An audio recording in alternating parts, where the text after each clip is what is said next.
you jumped so many generations of really bad quality telco equipment. So what you're doing is fully leveraging one of the few major advantages that the country has. So I think that you're on the right track, and I wish you all the best. And welcome to the NEO community. So, and feel free to stick around with us, because we have the next speaker here. So Darren is joining us from the Philippines, and he works with education. So sorry for the 5-minute delay, Darren. I hope you're okay sticking a little bit longer with us.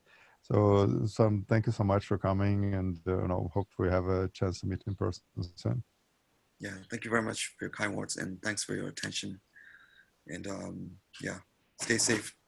Yeah, thank you. Stay healthy.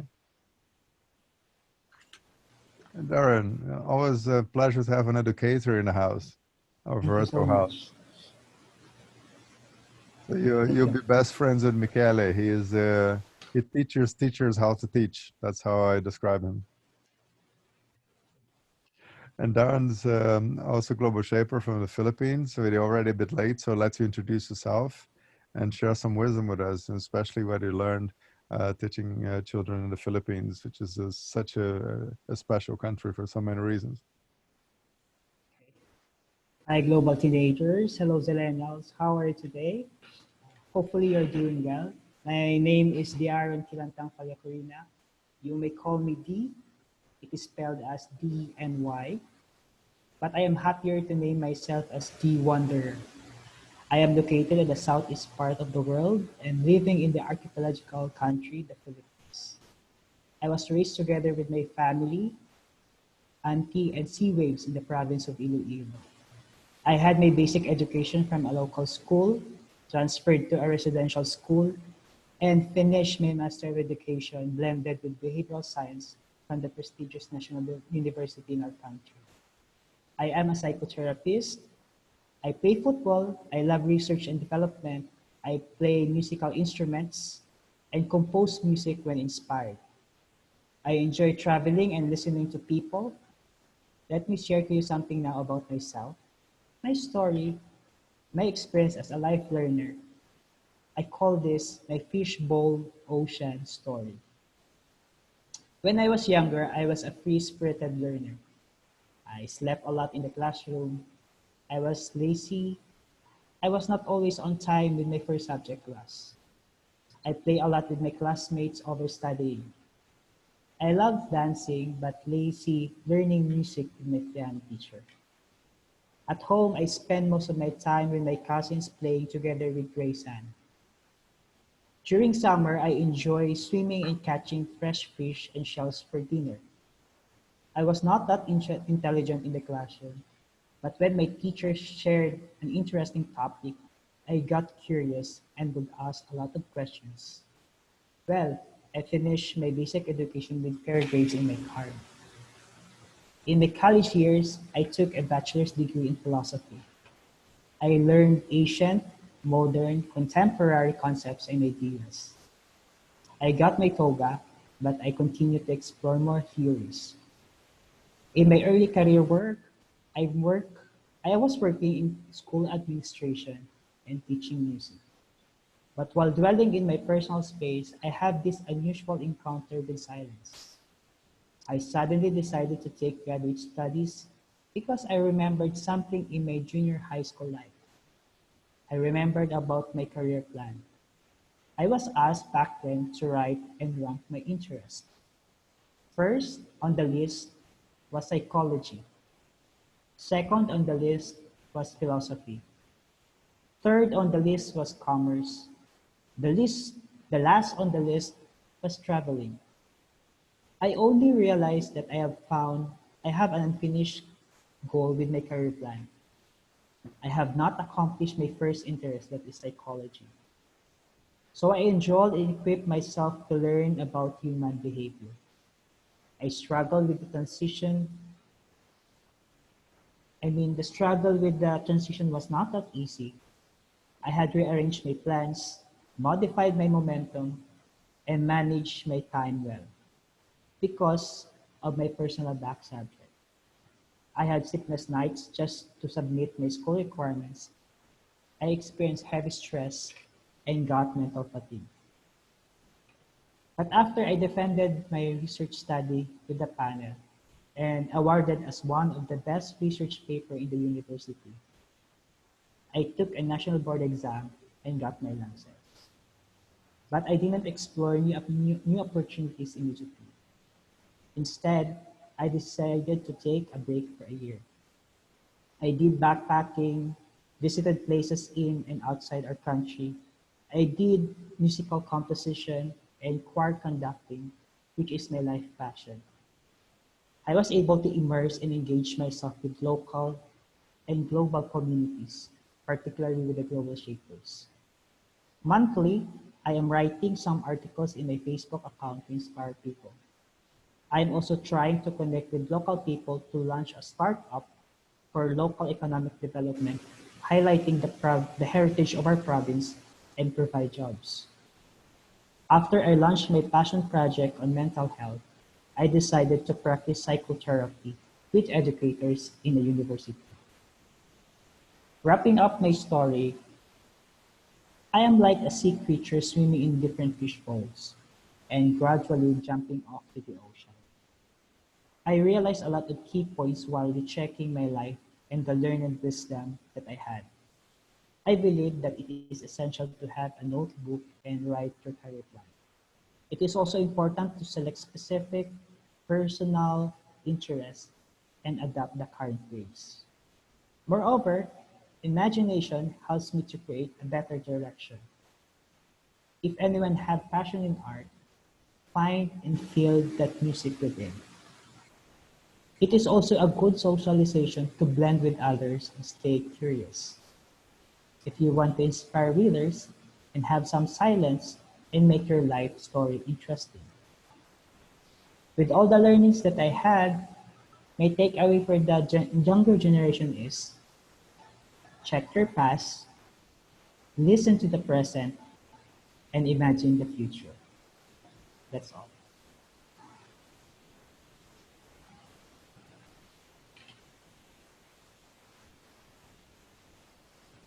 I think I am done with Yeah. my story. Michele, maybe you want to have a conversation with him because it'll be a Well, thank you very fireside. much. Yeah, sure, I'm here. Thank you very much for your presentation about your life and about your passion and about actually the advice you give to the teenagers here around. We had already one speaker from Iloilo here in the session 1 month ago. I don't know whether you're familiar with Jesus Ensilada. He was one of the teachers of the year I think in 2000, back in 2008. Do you know him? I think yes. I've heard his name in our province, and he somehow represent our province in the global arena. Yeah, so I think really we have now two really relevant or global shapers. Somehow you're a global shaper, and he's also quite an important person. And I think there to have people from remoter country of the world than I think Santa Barbara or Singapore, where things also there are also such careers, such incredible careers like yours are possible. That is something that should really show to the teenagers, which really are willing to change the world, to make the world a better place. Show that it's easier and not easy, but possible to go your way, to follow your passions. And I think it was for me inspiring to see how you describe, the way you're going through and the steps you went through. So among your steps, what was the most difficult one to overcome, and how could you make that to become the person you are now and to go to be there where you arrived at this moment? So if you go back, you described all of them. What was the first of all, either the most difficult one to overcome, and how did you do it? So in order to give the teenager maybe an idea of how to manage all these challenges you had, or one, or the most difficult challenge, or what was the most passionate step you took by saying, yes, now I got it, now I'm going the right direction? Actually, the most difficult part that I did was the transition. I get back to my career plan because the first one that I chose when I was in college was the number 2 on my career plan. But when I went to the working field or in the school, managing a school at the same time teaching music, I find something missing in my work, in my life. So I rechecked again my career plan, and I found out that psychology was the number one. How could you make this step? You know, you refigure out. That seems like something. Yeah, today I wear red socks, tomorrow I wear green socks. So it's not something. But I think it was quite a challenging process. You say, what? How did you feel, and how could you find now the courage and the willing to say no? That's not the way I want. How did it feel? Can you remember at that time what you went through it? As far as I remember, someone encouraged me. My auntie told me about that. You are better if you took this course, and somehow it convinced me to redirect my life. I think so. I have this gift, but I have not shared it to the younger generation. I have not shared it in school. So in order for me to be more instrumental with my passion, with my profession, I have to take some subjects. I have to take this uh, a retreat in my direction, Right. and relearn behavioral science, my passion, my interest. And somehow it gave me a positive response that I also won the best research in a university, which is somehow unexpected to happen in my life. Right. Right. So, Right. yes. Well, I think this is something, well, at least for my remembering when I was a teenager, you know, I had also different choices and I knew I had different passions as well as you described. You had dancing, you had all the things. But somehow for me, it was not that easy just to say, yeah, this is it, you know. And I think this is a process as a teenager where you have, you know, you are insecure maybe, or you're searching for many things, not only for your career plan, you're searching for your identity, you're searching for Yeah. yourself actually. And then you say, yeah, my auntie, you know. And I think for our culture, I think you grew up in a different cultural environment. For me, if I would think of my auntie, I saw her once a year, so maybe I won't really listen to her. So for you, obviously a person which was, I think she was close to you at that time, that's why she, and she was like sort of she was knowing or seeing in you, your potential, the one you yourself didn't see. But I think maybe that's why you listened to her, and that's why you followed your advice, her advice somehow. Actually, I listened to her because she's an educator. He is a Oh, professor in a university. And in my early years in school, I'm somehow exploring what is the field in teaching. right. So, but somehow this senior or this, my auntie gave me this advice that you are better if you take this Right. course.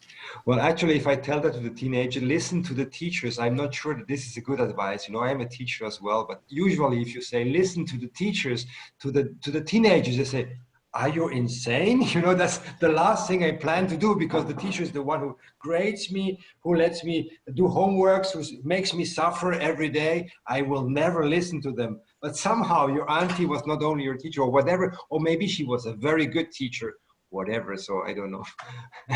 So maybe we have a voice from the teenager. Do you listen to your teachers? Actually, my auntie is somehow has a good image with his with her students. That's why somehow Right, it's easy for me uh, to absorb her advices. right, So, right, right. Yeah. So whatever. So I think it's something unexpected to hear from really a very young people with huge careers saying, yeah, listen to your teacher. So I think the teenager will just do like that. No way. But maybe they open one hand and say, yeah, maybe why not? You know, it's one option among others. So it's nice actually to go there. And what are you planning to do in the next 5 years? Do you plan to rechange your career again? actually, I'm trying to increase my somehow I'm planning to take a doctoral degree in clinical psychology Right. to extend more efficient in mental health services, which nowadays are very relevant to support younger generation actually, Okay. because of some global issues. At the same time, informations that needs to be clarified and to serve as a guide for the next future and for the next generation to shape the future. Okay, thank you very much. Maybe there are any questions also from a bit younger people than I am, and no teachers to a teacher. Let me check out. We have a couple of teenager on board now, actually, but they seem to be like said, "Oh no, I don't want. I talk to the teachers the whole week. I don't want to talk to a teacher even on the weekend. I don't know." I think, yeah, I think we know all how teenagers react, but they seem to be silent and hide behind the cam. That's the good thing about having a, a virtual conversation. You can just turn your cam off and just like try to be silent, as it is in the classroom. You know, when you ask a question and the teacher and everybody's looking on the desk, you go, please don't ask me. So I think that's a situation which is fine there. So anyway, I think we have the new speaker already arrived. Is that correct? I didn't follow up. If that is the case, yes. Yeah, Luis here. So then thank you very much for your presentation. I may contact you. We may have the opportunity to talk on another channel, two of us. I'm interested in what's going on in Iloilo now. I have some projects ongoing there with teachers. So maybe we contact, I have your LinkedIn, I will contact you there. Anyway, thank you very much for being here, for inspiring the young generation. And I hope maybe the one or the other will reconsider listening to the teacher as a take-home message for your presentation, among all the others, very valid and interesting information you gave to them. Thank you. You feel free to stay here with us a bit longer and feel free to interact with them, and have a good Sunday afternoon. Bye-bye. Thank you, Michele. Thank you for the